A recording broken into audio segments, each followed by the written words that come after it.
কাজে বন্ধু যেন হয় আখিরাতের সাথী। বন্ধু হবে কিসের সাথী? বন্ধু হবে আখিরাতের সাথী, বন্ধু হবে জান্নাতের সাথী, বন্ধু হবে নেক কাজের সাথী।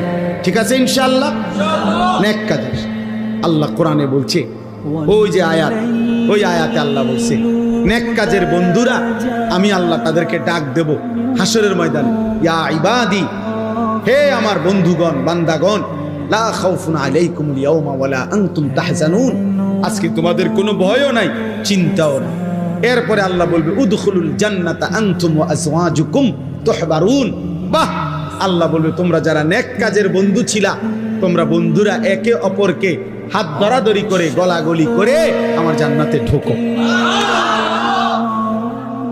খোদার কসম, এটা কোরআন কি বলে। হ্যাঁ, এমন কি এই আয়াতের তাফসিরে আছে যে স্বামী স্ত্রী তারাও মূলত বন্ধু। যদি তারা একজন আরেকজনকে নেক কাজের সহযোগিতা করত, স্বামী স্ত্রীকে নামাজের জন্য উঠাইছে, স্ত্রী স্বামীকে নামাজের জন্য উঠাইছে, স্বামী স্ত্রীকে নেক কাজের দিকে ডাকছে, স্ত্রী স্বামীকে নেক কাজের দিকে ডাকছে, এরাও বন্ধু। আল্লাহ তাআলা বলবেন এই স্বামী স্ত্রী তোমরাও খুশি খুশি গলাগলি করে হাত ধরাধরি করে তোমরা জান্নাতে ঢোকো।